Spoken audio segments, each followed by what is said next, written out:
अगली गल धर्म और राजनीति।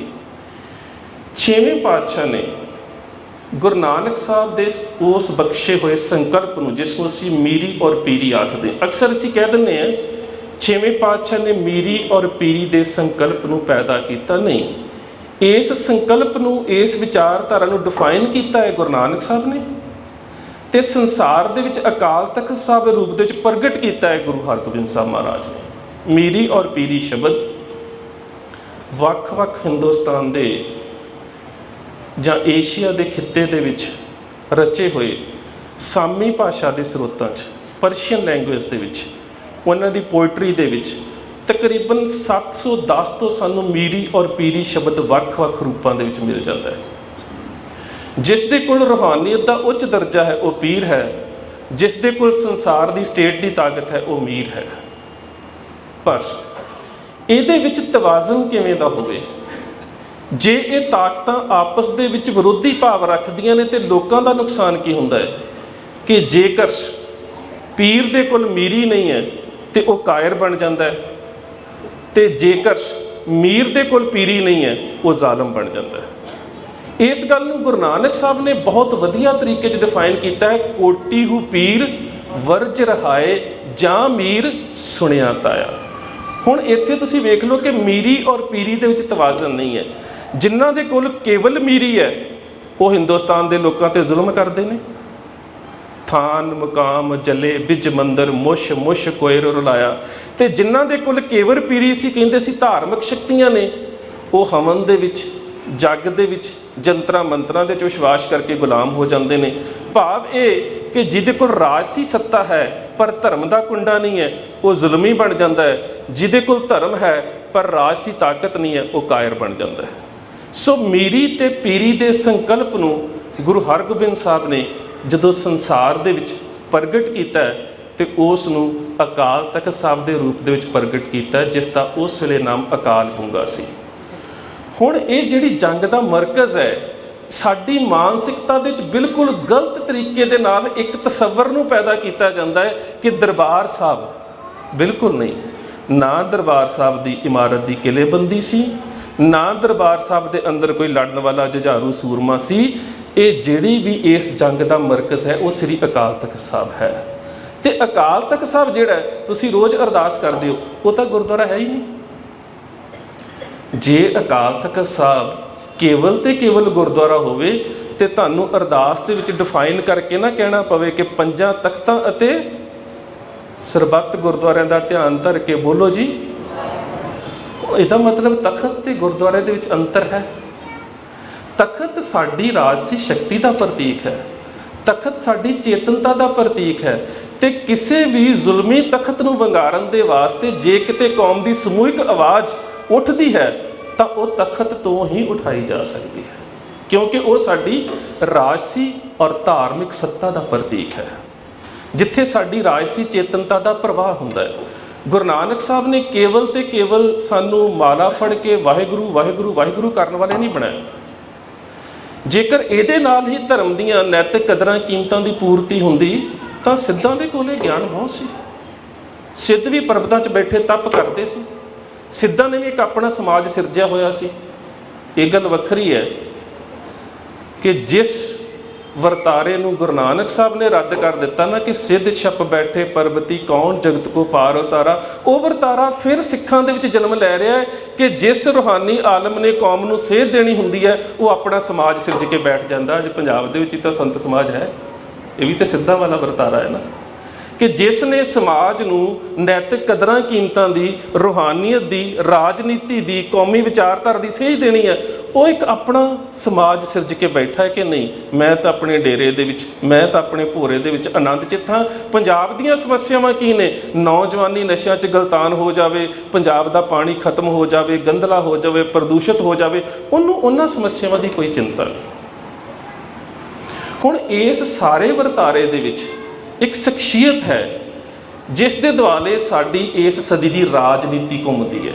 ਉਹ ਸ਼ਖਸੀਅਤ ਹੈ ਸੰਤ ਜਰਨੈਲ ਸਿੰਘ ਖਾਲਸਾ ਭਿੰਡਰਾਂਵਾਲੇ। ਇਤਿਹਾਸਕ ਦ੍ਰਿਸ਼ਟੀਕੋਣ ਦੇ ਵਿੱਚ ਜਦੋਂ ਅਸੀਂ ਇਸ ਸਾਰੇ ਵਰਤਾਰੇ ਦਾ ਅਧਿਐਨ ਕਰਦੇ ਹਾਂ, ਇਤਿਹਾਸ ਦੇ ਵਿੱਚ 2 ਸ਼ਖਸੀਅਤਾਂ ਤੁਹਾਡੇ ਸਾਹਮਣੇ ਨਜ਼ਰ ਆਉਣਗੀਆਂ ਜਿਨ੍ਹਾਂ ਦਾ ਦ੍ਰਿਸ਼ਟਾਂਤ, ਬਿਰਤਾਂਤ ਔਰ ਦੁਖਾਂਤ ਆਪਸ ਦੇ ਵਿੱਚ ਬਹੁਤ ਹੀ ਮੇਲ ਖਾਂਦਾ ਹੈ। ਇੱਕ ਸੰਤ ਜਰਨੈਲ ਸਿੰਘ ਖਾਲਸਾ ਭਿੰਡਰਾਂਵਾਲੇ ਤੇ ਇੱਕ ਬਾਬਾ ਬੰਦਾ ਸਿੰਘ ਬਹਾਦਰ।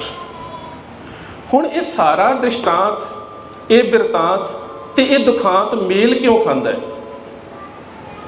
ਇਹਦੇ ਵਾਸਤੇ ਇੱਕ ਐਂਥਰੋਪੋਲੋਜਿਸਟ ਨੇ, ਇਸ ਵੇਲੇ ਉਹ ਇੰਗਲੈਂਡ ਦੇ ਸਕਾਟਲੈਂਡ ਦੇ ਵਿੱਚ ਗਲਾਸਗੋ ਦੇ ਨੇੜੇ ਰਹਿੰਦੇ ਨੇ, ਜॉयस ਪੈਟੀਗਰੂ। ਉਹਨੇ ਪੰਜਾਬ ਦੀ ਸਾਰੀ ਸੰਘਰਸ਼ੀ ਲਹਿਰ ਦਾ ਅਧਿਐਨ ਕੀਤਾ ਤੇ ਅਧਿਐਨ ਕਰਨ ਤੋਂ ਬਾਅਦ ਸੰਤ ਜਰਨੈਲ ਸਿੰਘ ਦੇ ਬਾਰੇ ਉਹਨੇ ਕੁਝ ਸ਼ਬਦ ਕਹੇ ਨੇ। ਪਰ ਉਹਨਾਂ ਦੇ ਸ਼ਬਦਾਂ ਤੋਂ ਪਹਿਲਾਂ ਮੈਂ ਤੁਹਾਨੂੰ ਸਿੱਖ ਲੀਡਰਸ਼ਿਪ ਦੇ ਆਇਨ ਦੇ ਵਿੱਚ ਸੰਤ ਜਰਨੈਲ ਸਿੰਘ ਦਾ ਰੂਪ ਕੀ ਹੈ, ਉਹਨੂੰ ਸਿਰਜਣਾ ਬੜਾ ਜ਼ਰੂਰੀ ਹੈ। ਉਹਨੂੰ ਸਿਰਜਣਾ ਇਸ ਕਰਕੇ ਜ਼ਰੂਰੀ ਹੈ ਕਿਉਂਕਿ 1978 ਦੇ ਵਿੱਚ ਅਕਾਲੀ ਦਲ ਕੀ ਸੀ ਤੇ ਕੀ ਹੋਇਆ, ਉਹਦੇ ਬਾਰੇ ਵੀਰ ਜੀ ਨੇ ਆਪ ਜੀ ਦੇ ਨਾਲ ਭਲੀ ਭਾਂਤ ਸਾਂਝਾ ਕਰ ਦਿੱਤਾ। 1978 ਦੇ ਵਿੱਚ ਅਕਾਲੀ ਦਲ ਦੇ ਵੱਲੋਂ ਸਰਬ ਹਿੰਦ ਕਾਨਫਰੰਸ ਕੀਤੀ ਗਈ। ਸ਼ਾਇਦ ਜਥੇਦਾਰ ਜਗਦੇਵ ਸਿੰਘ ਤਲਵੰਡੀ ਉਸ ਵੇਲੇ ਅਕਾਲੀ ਦਲ ਦੇ ਪ੍ਰਧਾਨ ਸੀ। ਸੰਤ ਜਰਨੈਲ ਸਿੰਘ ਭਿੰਡਰਾਂਵਾਲੇ ਵੀ ਉੱਥੇ ਮੌਜੂਦ ਸੀ। ਸਟੇਜ ਦੇ ਉੱਪਰ ਬੈਠਿਆਂ ਸਟੇਜ ਸੈਕਟਰੀ ਦੇ ਰਾਹੀਂ ਪਰਚੀ ਭੇਜ ਕੇ 2 ਮਿੰਟ ਦਾ ਵਕਤ ਮੰਗਿਆ ਗਿਆ ਤੇ ਉਸ ਵੇਲੇ ਅਕਾਲੀ ਲੀਡਰਸ਼ਿਪ ਦਾ ਜਿਹੜਾ ਪ੍ਰਤੀਕਰਮ ਸੀ ਟਾਈਮ ਮੰਗਣ ਦੇ ਉੱਪਰ ਕਿ ਇਸ ਅਨਪੜ੍ਹ ਸਾਧ ਨੇ ਕੀ ਬਿਆਨ ਕਰਨਾ ਹੈ ਨੀਤੀਆਂ ਨੂੰ ਕੌਮ ਦੀਆਂ, ਇਹ ਅਨਪੜ੍ਹ ਸਾਧ ਕੌਮ ਨੂੰ ਕੀ ਚੇਤਨਤਾ ਦੇਵੇਗਾ, ਇਹਨੂੰ ਬੁਲਾਉਣ ਦੀ ਇੱਥੇ ਕੀ ਲੋੜ ਹੈ। ਸ਼ਾਇਦ ਉਹਨਾਂ ਨੇ ਇਹ ਨਹੀਂ ਸੋਚਿਆ ਹੋਵੇਗਾ ਕਿ ਪੰਥ ਦੀ ਨੁਮਾਇੰਦਾ ਜਮਾਤ ਦੇ ਮੰਚ ਦੇ ਉੱਪਰੋਂ ਜਿਸ ਨੂੰ ਇਹ ਕਹਿ ਕੇ ਨਕਾਰਿਆ ਜਾ ਰਿਹਾ ਹੈ ਕਿ ਇਹ ਅਨਪੜ੍ਹ ਸਾਧ ਕੌਮ ਦੀਆਂ ਨੀਤੀਆਂ ਦੇ ਬਾਰੇ ਕੀ ਜਾਣਦਾ ਹੈ, ਉਹ ਸ਼ਖਸੀਅਤ ਇਸ ਰੂਪ ਦੇ ਵਿੱਚ ਉੱਭਰੇਗੀ ਕਿ ਮੈਂ ਹਿੰਦੁਸਤਾਨ ਦੀ ਰਾਸ਼ਟਰੀ ਰਾਜਨੀਤੀ ਦੀ ਗੱਲ ਨਾ ਕਰਾਂ ਤੇ ਅੰਤਰਰਾਸ਼ਟਰੀ ਪੱਧਰ ਦੇ ਉੱਪਰ ਵੀ ਜੇਕਰ ਹਿੰਦੁਸਤਾਨ ਦੇ ਰਾਜਨੀਤਿਕ, ਧਾਰਮਿਕ ਔਰ ਕਿਸੇ ਵੀ ਖੇਤਰ ਦਾ ਅਧਿਐਨ ਕੀਤਾ ਜਾਂਦਾ ਹੈ ਤਾਂ ਦੁਨੀਆ ਦੀ ਕੋਈ ਐਸੀ ਕਿਤਾਬ ਨਹੀਂ ਜਿਹਦੇ ਵਿੱਚ ਸੰਤ ਜਰਨੈਲ ਸਿੰਘ ਦਾ ਜ਼ਿਕਰ ਨਾ ਹੁੰਦਾ ਹੋਵੇ। ਕਿ ਜਿਹੜੀ 20ਵੀਂ ਸਦੀ ਦੀ ਰਾਜਨੀਤੀ ਹੈ ਅੰਤਰਰਾਸ਼ਟਰੀ ਪੱਧਰ ਦੀ, ਉਹਦੇ ਵਿੱਚ ਵੀ ਸੰਤ ਜਰਨੈਲ ਸਿੰਘ ਦੀ ਸ਼ਖਸੀਅਤ ਨੂੰ ਮਨਫੀ ਕਰਕੇ ਨਹੀਂ ਵੇਖਿਆ ਜਾ ਸਕਦਾ। ਤੇ ਜਿਹੜੀ ਹਿੰਦੁਸਤਾਨ ਦੀ ਰਾਜਨੀਤੀ ਹੈ, ਉਹ ਚਾਹੇ ਅਡਵਾਨੀ ਵਰਗਾ ਕਿਤਾਬ ਵੀ ਲਿਖੇ ਨਾ, ਮਾਈ ਕੰਟਰੀ ਮਾਈ ਲਾਈਫ, ਤੇ ਉਹ ਆਪਣੀ ਉਸੇ ਸੁਰਤ ਦੇ ਵਿੱਚੋਂ ਸੰਤ ਜਰਨੈਲ ਸਿੰਘ ਦੇ ਉੱਪਰ ਨਫ਼ਰਤ ਭਰੇ ਸ਼ਬਦ ਵੀ ਵਰਤਦਾ ਹੈ ਕਿ ਮਹਿਖਾਸੁਰ, ਇੱਕ ਦੈਤ ਦਾ ਰੂਪ। ਪਰ ਇਸ ਗੱਲ ਨੂੰ ਸਵੀਕਾਰਨਾ ਪਵੇਗਾ ਕਿ ਹਿੰਦੁਸਤਾਨ ਦੇ ਰਾਜਨੀਤਿਕ ਮੰਚ ਦੇ ਉੱਪਰ ਜਿਹੜੀ ਸੰਤ ਜਰਨੈਲ ਸਿੰਘ ਦੀ ਸ਼ਖਸੀਅਤ ਹੈ, ਉਸ ਦੇ ਦੁਸ਼ਮਣ ਵੀ ਮਨਫੀ ਕਰਕੇ ਉਸ ਤੋਂ ਅੱਗੇ ਨਹੀਂ ਚੱਲ ਸਕਦੇ। ਹੁਣ ਇਸ ਵਰਤਾਰੇ ਨੂੰ ਜੇਕਰ ਤੁਸੀਂ ਇਤਿਹਾਸਿਕ ਵਾਰਤਾਲਾਪ 'ਚ ਵੇਖਣਾ ਹੈ, ਅਹਿਮਦ ਸ਼ਾਹ ਅਬਦਾਲੀ ਵੀ ਸਿੱਖਾਂ ਦਾ ਦੁਸ਼ਮਣ ਹੈ। ਉਸਨੇ ਵੀ ਹਰਿਮੰਦਰ ਸਾਹਿਬ ਦੇ ਉੱਪਰ ਹਮਲਾ ਕੀਤਾ, ਹਰਿਮੰਦਰ ਸਾਹਿਬ ਨੂੰ ਢਾਇਆ। ਪਰ ਜਿਹੜੀ ਸਿੱਖਾਂ ਦਾ ਉਸ ਸਮੇਂ ਸ਼ਾਹੀ ਜ਼ਲਾਲ ਹੈ, ਉਹ ਉਸਦੇ ਜਿਹੜੇ ਜੰਗੀ ਨਾਮਾ ਨਿਗਾਰ ਨੇ, ਉਹਨਾਂ ਦੀ ਲਿਖਤ ਦੇ ਵਿੱਚੋਂ ਵੀ ਮਨਫੀ ਨਹੀਂ ਹੋ ਸਕਿਆ। ਕਾਜ਼ੀ ਨੂਰ ਮੁਹੰਮਦ ਨੇ ਸਿੱਖਾਂ ਨੂੰ ਕੁੱਤੇ ਲਿਖਿਆ ਔਰ ਸਾਰੇ ਜੰਗਨਾਮੇ ਦੇ ਵਿੱਚ ਸਿੱਖਾਂ ਨੂੰ ਕੁੱਤੇ ਲਿਖਣ ਤੋਂ ਬਾਅਦ ਅਖੀਰ ਦੇ ਉੱਪਰ ਉਹਨੂੰ ਇਹ ਗੱਲ ਕਹਿਣੀ ਪਈ, ਤਾਰੀਫੇ ਸਗਾ, ਕੁੱਤਿਆਂ ਦੀ ਤਾਰੀਫ। ਔਰ ਉਹਨੂੰ ਇਹ ਸ਼ਾਇਰ ਕਹਿਣੇ ਪਏ ਕਿ ਸਗਾ ਰਾ ਮਗੋ ਸਕ ਕੇ ਹਸਤੰਦ ਸ਼ੇਰ ਬਾ ਮਾਤਾ ਨੇ ਮਰਦਾਂ ਚੁ ਸ਼ੇਲਾਂ ਦਲੇਰ ਕਿ ਜਨਗਰ ਜਵਾਂ ਅਸਤ ਵਾਂ ਅਸਤ ਪੀਰ ਬਗੋ ਜ਼ੰਗ ਬੁੜੀਆ ਬਰੋ ਗੋਸ਼ਾਗੀਰ। ਕਿ ਬੇਸ਼ੱਕ ਮਜ਼ਹਬੀ ਜਨੂਨ ਦੇ ਵਿੱਚ ਮੈਂ ਇਹਨਾਂ ਨੂੰ ਕੁੱਤੇ ਆਖਦਾ ਹਾਂ, ਪਰ ਅਸਲੀਅਤ ਇਹ ਹੈ ਕਿ ਇਹ ਮੈਦਾਨੇ ਜੰਗ ਦੇ ਵਿੱਚ ਸ਼ੇਰਾਂ ਤੋਂ ਵੀ ਕਿਤੇ ਵੱਧ ਦਲੇਰ ਨੇ।